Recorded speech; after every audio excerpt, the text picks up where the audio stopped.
I think first time मैंने title सुना ही नहीं ऑनेस्टली। क्योंकि पर जब मुझे पुष्कर ने नरेशन दिया तो मैं दिमाग मेरा तो ऐसा घुमा, मैंने बोला भाई ये क्या चीज है, ये क्या है। और सर भी फुल स्पीड में जाते जाते ही tumbles down, but he continues from there. उन्होंने ना कट बोला, कुछ नहीं बोला। एक्टर तो कर रहा है पर डायरेक्टर भी एक्टर के साथ भाग रहा है। वो एक्चुअली एक पानी वाला सीक्वेंस था जिसमें मेरे बॉडी डबल को कूदना था। और वो कूद भी गए पर पानी इतना ज्यादा ठंडा था कि वो एक दो बार के बाद नहीं कर पाए वो। सो आई फॉल हाँ। डाउन और मुझे आज टक यस। करके आवाज आती है।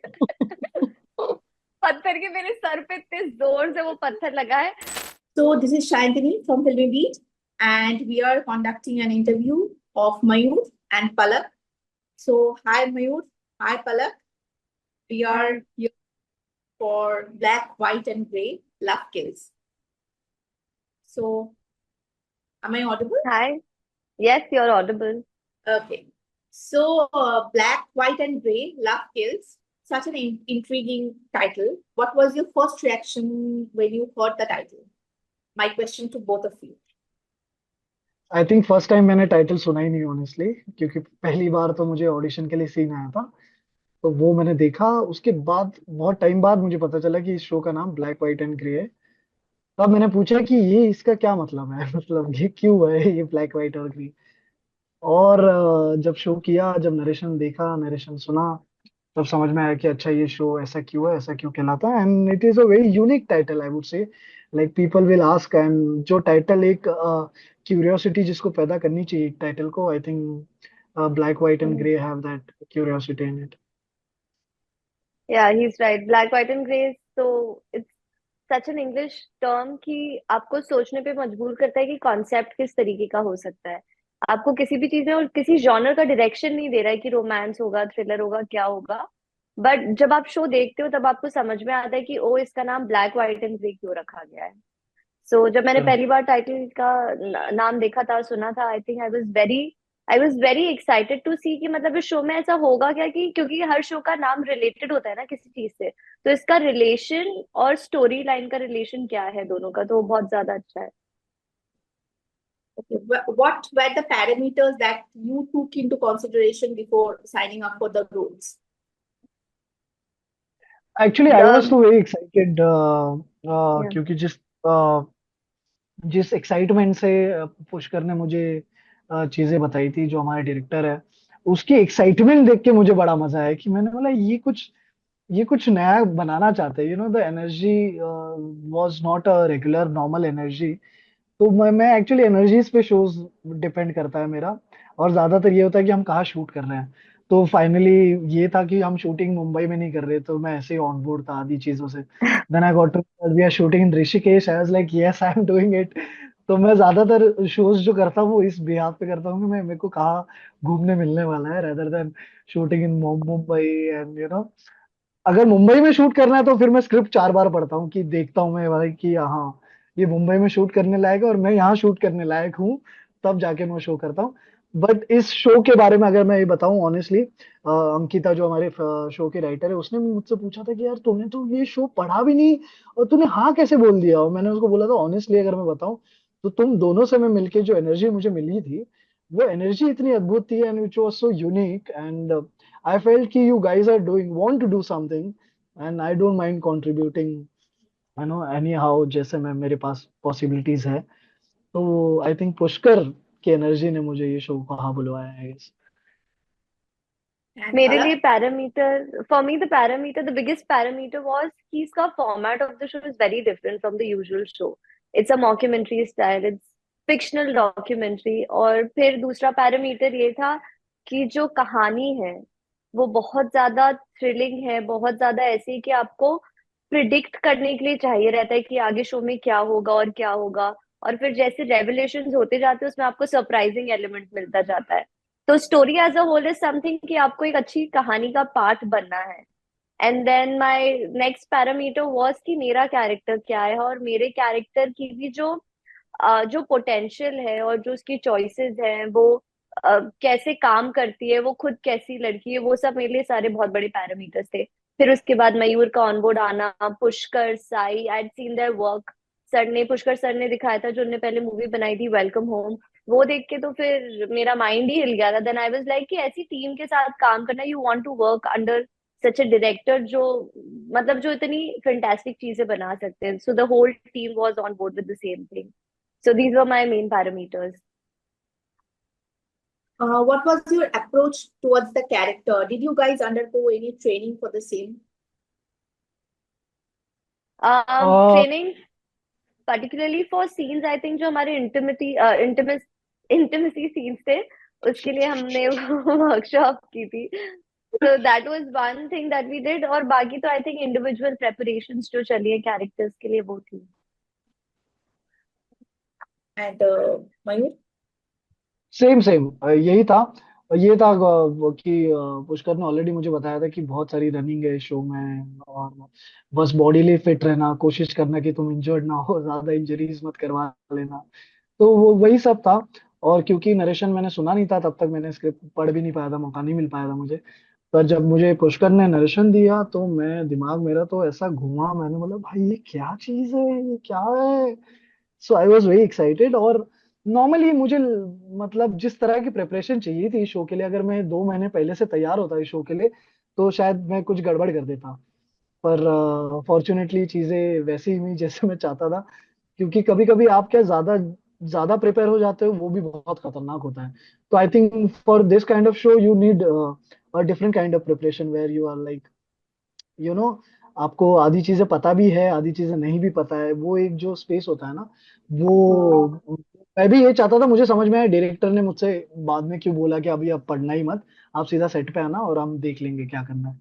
सो मुझे भी बाद में समझ में आया कि ऐसा क्यों किया उन्होंने। मुझे पहले लग रहा था कि यार ये तो नाराज हो जाएंगे, मैंने तो स्क्रिप्ट ही नहीं पढ़ पाया और ये सब, बट ऐसा नहीं हुआ।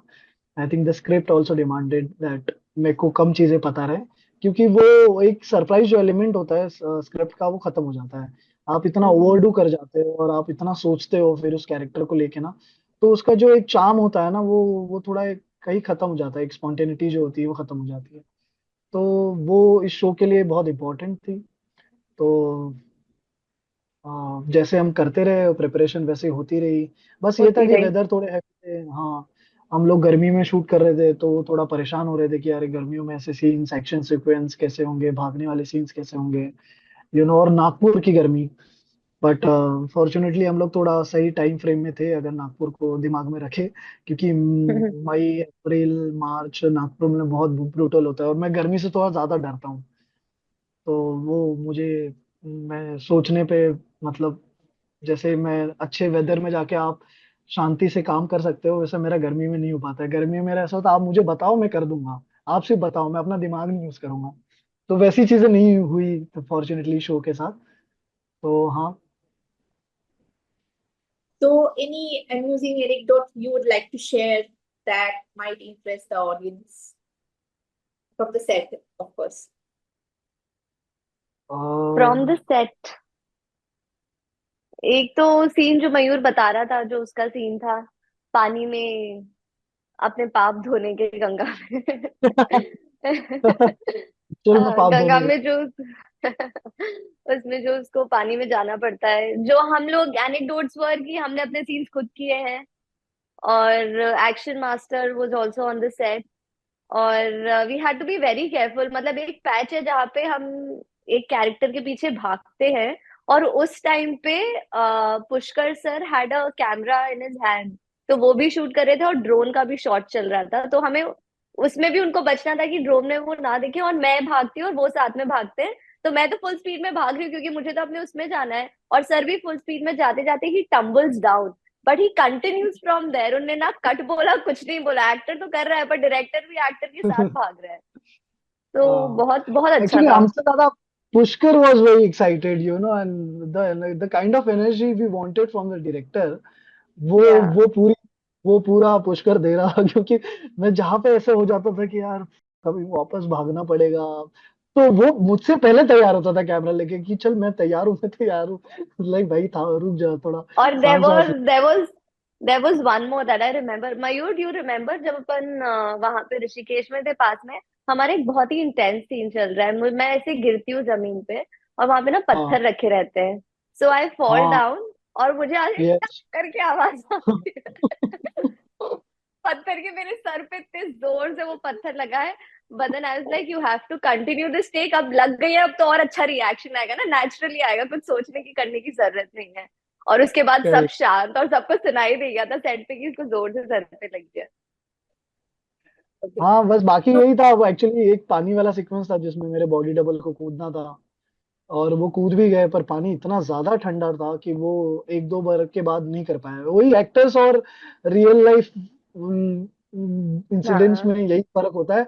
तो वो बेचारा दो बार में उसने हाथ उठा लिए कि मैं नहीं कर सकता सर, ये आई एम सॉरी, आप देख लीजिए आपको कैसे करना है। हम लोग सब शॉक में कि ये चीज कैसे होगी, और वही दिन था हमारे पास। तो finally I had to jump in the water. और वो इतना, नदी का जो बहाव था वो इतना तेज था, तो वो नदी देख के ही डर लग रहा था कि यार मैं कैसे कूदूंगा इसमें, और मैं बहुत अच्छा हूं नहीं स्विमिंग में। पर मैंने ये दिमाग में रखा था कि मेरे को जैसे ही खतरा होगा मैं कुछ एक ऐसे साइन करूंगा जिसमें आप समझ लेना कि मैं जा रहा हूँ, काइंड ऑफ स्टफ। और मेरे बॉडी पे एक रोप बांधी थी, और एक रोप पकड़ के वो बाहर कोई खड़ा था। और इतनी ज्यादा ठंड थी तो आई हैड टू लाइक, रम की बोतल ली मैंने, रम मैंने हाथ में डाली, पूरी बॉडी पे लगाई, और उसके बाद मैंने जंप किया ताकि थोड़ी सी गर्मी हमको मिले। बट ऐसा कुछ भी नहीं हुआ, और मेरे साथ मेरे डायरेक्टर को भी कूदना था, बिकॉज जो शॉट हमको चाहिए था वो पानी के अंदर होके ही मिलता। तो ऐसी ऐसी बहुत सारी चीजें हमने करी शो के लिए। एक्सट्रीम ठंडी तक का सफर, राइट? नागपुर की गर्मी बिल्कुल। से बिल्कुल, एकदम। नागपुर की गर्मी से सीधा नेपाल तक का सफर, ऋषिकेश के बाद हमारा एक दिन का शूट था नेपाल में। हालांकि मैं 2 ढाई महीने बाद आया हूँ उसके बाद पर So how शूट was एक it ही दिन। working with the stalwarts like Tigmanshu Dhulia or Devin Bhojani for you तो guys? मतलब तिग्मांशु के साथ, तिग्मांशु सर के साथ मुझे बहुत मजा आया, उनके साथ मैंने काफी ज्यादा टाइम स्पेंड किया, और जितनी बातें मुझे पूछनी थी ना, as an as an audience, the kind of films ही चूज, और जिस तरह की फिल्में उन्होंने बनाई हैं, और जिस तरह की फिल्मों में वो हमेशा से एसोसिएट रहे, राइट फ्रॉम बैंडिट क्वीन, और फिर पान Singh Tomar is my favourite film. तो मैंने बहुत सारे सवाल उनसे किए कि आज के टाइम पे बायोपिक क्यों नहीं बन पाती है, ऐसा क्या लैक कर रहे हैं हम लोग जिसमें हम बायोपिक नहीं बना पा रहे, क्योंकि बहुत सारे लोग हैं जो अभी भी हमको बहुत इंस्पायर करते हैं। तो ऐसा क्यों है कि हमारे यहाँ बायोपिक नहीं बन सकती, ऐसे बहुत सारे सवाल थे मेरे दिमाग में। तो वो सारा मौका मिला मुझे तिग्मांशु सर के आगे भड़ास निकालने का, और ऑब्वियसली थोड़ा प्रेशर भी था कि इन्होंने ही बैठ के, मतलब इन्होंने हासिल बनाई है, पान सिंह तोमर बनाई है, और उन्हीं के साथ आपको एक्टिंग करने का मौका मिल रहा है, इतने अच्छे अच्छे एक्टर्स के साथ वो ऑलरेडी काम कर चुके हैं।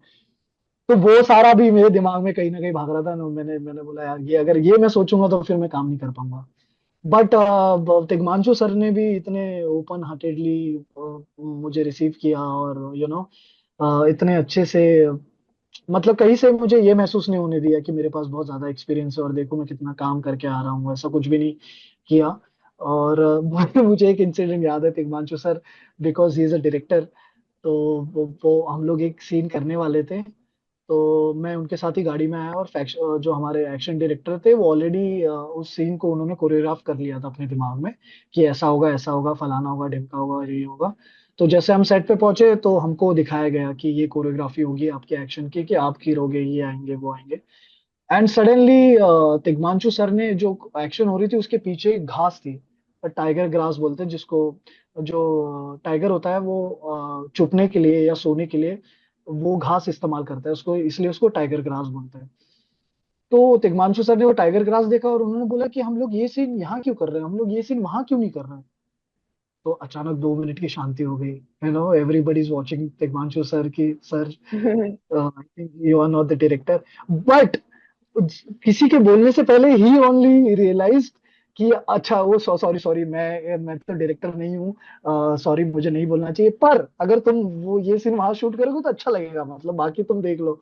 And then we all agreed to it कि अच्छा एक्चुअल में ये सीन अगर हम वहां करेंगे तो बहुत मजा आएगा। तो ऐसी ऐसी चीजें, जैसे तिग्मांशु सर भी अपने आप को नहीं रोक पाए, और वो सीन हमने अपने तरीके से किया, मतलब एक्शन हमको दिखाया गया कि ऐसा एक्शन होना चाहिए, पर फिर भी तिग्मांशु सर ने बोला कि हम लोग इसको कितना रियल स्पेस में लेके जा सकते हैं।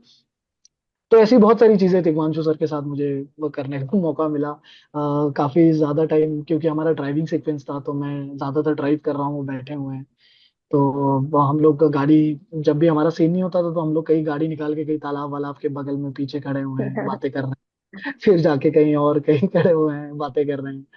तो उनके साथ मुझे बहुत मजा आया। देवेंद्र सर के साथ मैं ज्यादा टाइम नहीं स्पेंड कर पाया, बट ऑब्वियसली उनको भी मैं बचपन से देख रहा हूँ, ऑफिस ऑफिस और बहुत सारे शोज मैंने उनको देखा है। बस मैं बहुत एक्साइटेड था कि मैंने खुद देवेंद्र सर को कभी इस तरह के रोल में नहीं देखा है। सो आई वॉज वेरी एक्साइटेड कि यार ये क्या, कैसे, मतलब पुष्कर ने ये सोचा कि Devendra sir should do this character. So I was very excited कि वो कैसे, किस तरह से कर रहे हैं और कैसे लग रहे हैं। तो मैंने भी जब उनको पहली बार देखा तो आई वॉज वेरी सरप्राइज कि यार आप ऐसे भी लग सकते हैं sir. So is very cute, and वो उनकी एक अपनी एक पर्सनैलिटी है जिससे आप Yeah. उनको देख के स्माइल ही करोगे, तो so to break that, I think was a great thing. So my last question is to Mayur. When is Bhairav Pandey will be back on screen? Any update about the Kota Factory season 4? I have no idea, I have no हम लोग मजदूर लोग हैं, हमको बुलाया जाता है कि चलो आपका स्क्रिप्ट तैयार है, आ जाइए, तो हम पहुंच जाते हैं। उससे पहले बहुत सारा काम होता है, तो मेरे ख्याल से वो काम अभी चल रहा होगा या चलना शुरू हुआ होगा, आई हैव नो आइडिया। हालांकि ऐसे रूमर्स अभी बीच में आए थे हफ्ते भर पहले, जिसमें बहुत सारे अखबारों में छाप दिया था about season 4, but I doubt वो सत्य है। It's all fake news. Okay, so my last question is to Palak. Anything you would like to reveal about your character that the audience don't know from the trailer of Black, White, and Grey? That I will never do. I will never. I'm not going to reveal anything about my character right now because अब barely कितना ही एक हफ्ता बचा होगा. I think audiences can hold their horses and actually watch the show because show का मजा है कोई भी spoilers नहीं निकालने में. When you watch it sequence by sequence, episode by episode, then you also enjoy the show. So I don't want to give any of the spoilers for no characters at all. हाँ, बस ये spoiler दे सकता हूँ कि कुर्सी की पेटी जो है अपनी वो बांध के रखे, पानी वानी पॉपकॉर्न आसपास लेके रखे, बैठे. वॉशरूम होके आ जाइए। बिंज वॉच करने के लिए तैयार रहिए. Mayur and yes, thank you, Palak. Thank you for giving Thank your you. all the luck and all the success for your next series for this. Thank you, same to you. Thank you so much.